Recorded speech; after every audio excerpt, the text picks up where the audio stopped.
Poor Jonah. Oh, start. Now, shh. Winnie, shh. This is not your story. Okay. Welcome back to Tuesday Talks with Red, episode 17, where I have finally titled this one, Hi, my name is Jonah. And really, today is just story time with Billy. I feel like I need a big book so we can have story time with Billy.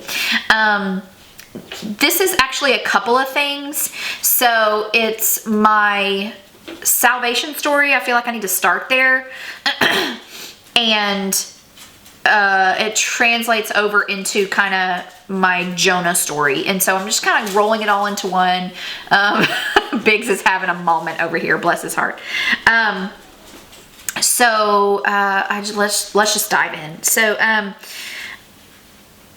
I talked about many episodes ago about, living life with my birth mother as we traveled through multiple religions. But I always would come up every summer and spend the summers with my dad and my stepmom, where they raised me in a good old missionary Baptist church. So it was, I call it the Hose, Heels, and Hymns church, where, we barely raised our hands. And if you stayed longer than the first verse of Just As I Am at the altars, everybody knew you had done something the night before. So I teasingly say that. I have a fondness in my heart for that old church and all the things and the people that I met there as a teenager. I still have some of those people in my life today, hey, Misty, Brandy, Angie, Reagan, like Josh, we all, we grew up together. We grew life together. They only saw me during the summers, but they were amazing people in my life when I needed them. And so I have a fondness in my heart for that church. My grandma still goes there, and I wouldn't trade it. But, at that church, when I was 6 years old, the summer I was 6 years old, we had, I can't remember if it was VBS or a revival, the have the preachers come in type revival. Any of you that have grown up in Southern Baptist churches know what I'm talking about.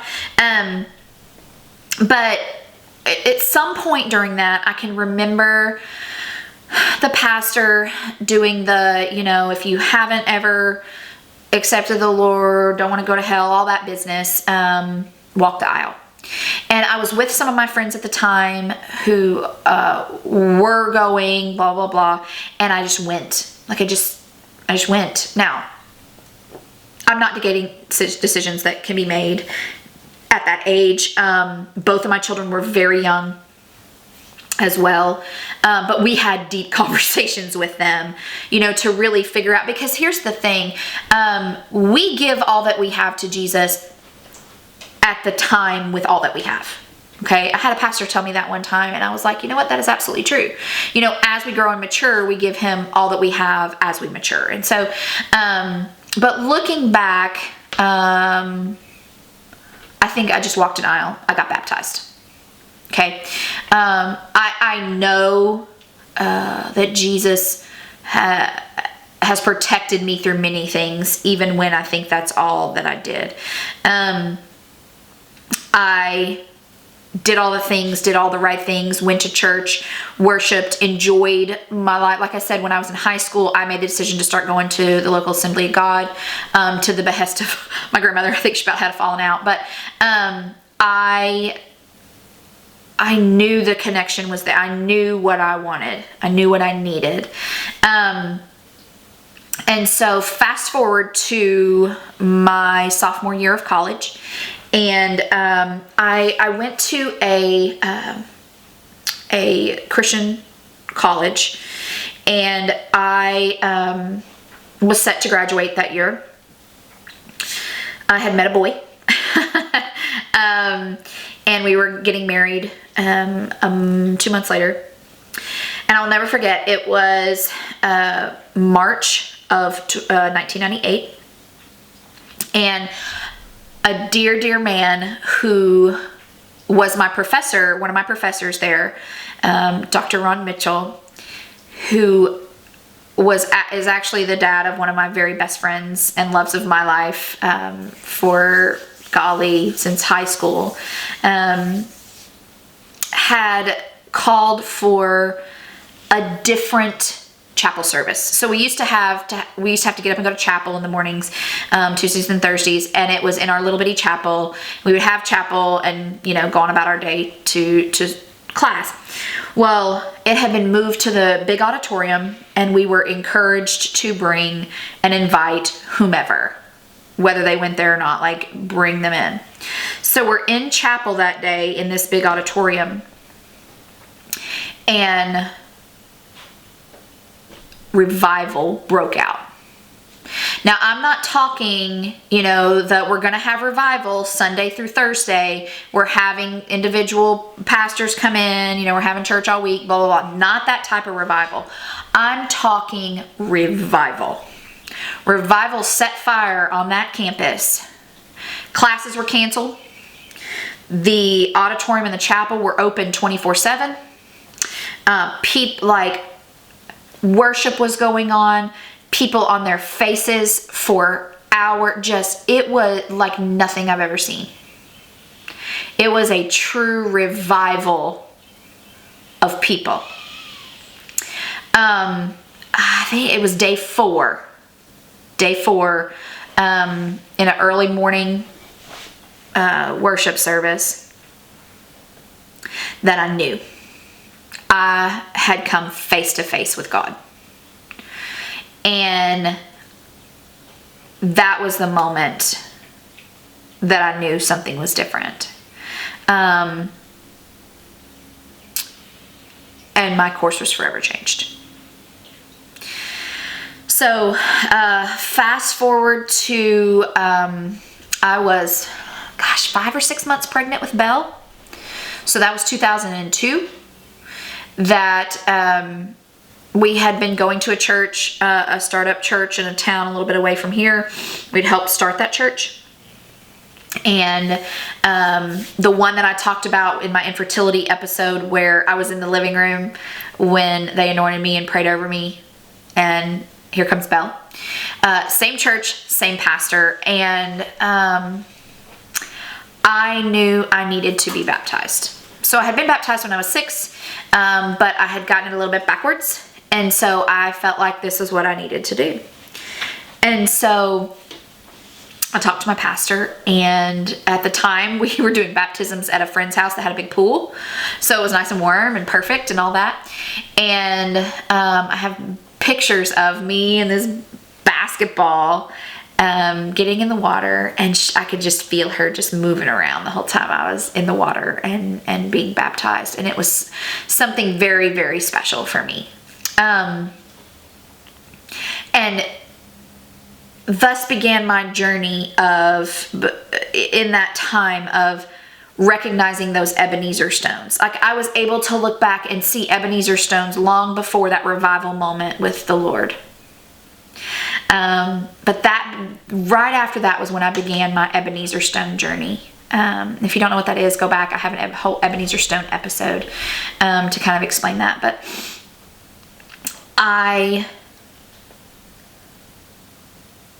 is that how I would have played it out? Nope. But it's how God played it out, and how God walked me through things, and how God has shown me how faithful He was even when I wasn't faithful. And for those of us that may be watching that aren't believers, that doesn't make sense. But I can tell you it's my story, and you can't take it from me. Like, I know that moment and those moments and the things that happened in those moments, you cannot convince me otherwise. And so I have a lot of unbelievers or people that have run from the church or atheists or agnostic. I have a lot of those in my life who we fully respect each other and can respect these kind of conversations. Who still are like, I don't get how you can believe. And the only thing I can say, it's because I've been hit by a Mack truck. And you cannot take what I know happened in those moments away from me. You just can't. When I get to, there's an episode coming on miracles and missions, and what I've gotten to see in Africa. There are moments that no one can ever convince me of otherwise, and I can't wait to tell you about them, but we'll get there to that one. Okay, so now how do we get to being Jonah? So I talked about this briefly in episode 1, but in October 2010, I know I was called to really begin speaking about my journey and my life and my stories. And I've done it multiple times since then, in lots of different pockets. You know, different things, different audiences, different groups, different Bible studies, different women's things, different whatever. I've had those opportunities to do it in pockets. But I know in October of 2010 what I was called to do. And I chose to laugh and be like, not gonna happen. And that's where I jokingly said I Jonah'd that heifer. So, the story of Jonah, long story short, was Jonah was called by God to go to a city. Okay, he was called to go to Nineveh. And he, in true Billy fashion, said nope, because what he was asked to do when he got there was not popular. Fun fact, what I'm doing on here is not popular in a lot of ways, and you know, that's okay. But anyway, he was called to go there. He was called to do some things that were not popular, that were going to be difficult, that were going to be not fun, that could cause him to be stoned. Like there was a lot of things. All right, he was called to do there. And so he said, whoop, and he literally went completely the other direction. He got on a ship, and they set sail. And while they're out and about, a storm comes, like rocking everything, blah, blah, blah. And the people on the ship are like, what have we done to anger the Lord? Like, what is going on? And so they start throwing stuff overboard, thinking, well, maybe it's because we're carrying this. Maybe it's, and they just start abandoning things. Jonah knows it's because of him. Okay. So he eventually comes to the people on the ship, and he's like, hey, sorry, this is all because of me. And they throw him overboard. They throw him overboard, and he is eaten by whatever you want to call it. The whale, the big fish, the whatever. He is gulped up. He's alive. He's alive inside this fish. Okay. So that's the story. Eventually he comes to terms with God and agrees to do what he knows he's supposed to be doing. The big fish spits him out on dry land. He goes on and does what he was asked to do. There's a lot of other things around that, but that's the story in and of itself. Okay. So let's put Billy in this story. I ran. I still think I was doing good things. I have zero doubt. I know there's fruit that came of that. I know there's benefits that came. Like I can see the good things that came out of some of those decisions that I made. Billy made. But it wasn't what I was asked to do. So technically I'm running the other direction. Okay. I spent years throwing cargo overboard. Maybe it's this. Maybe it's that. Heavens to Betsy. Maybe this is what's going on. Let's be real. That's what we all do, okay? We always try to find, I mean, surely it's not this one thing. Surely it's not this thing. So all this other stuff is gonna go because I don't want to give up this. I don't want to. So, but I knew it was me. I knew what was going on. And so kind of looking back and tracking, I know what happened was, so from my divorce, when that all finally started happening, God really took care of me and my little family, in magnanimous ways, huge ways. Divorce, loss of job, my daughter's institutionalization, like there was so much. Like I lost my job, so for those couple of months until something gave, my kids were on our Kids First here in Arkansas, and so her entire institutional stay was covered. Like I didn't have to pay that. Like even in those little ways, like he was taking care of the things. Okay, but it wasn't until I knew that I was supposed to do this. It wasn't until this that I realized I had spent those 3 years, 2.5-ish years, no, 3 years, in the belly of the whale with just enough air I had to rely on God. Listen, the things that happened in those 3 years make no sense. They make no sense. Like how any of that stuff played out okay makes no sense. And so those 3 years of me fully relying on every step being taken care of by the God who loves me, with just enough air to breathe and cry out and literally take things one day at a time. Like I couldn't, for 3 whole years, I could not look ahead. I could not look at my future.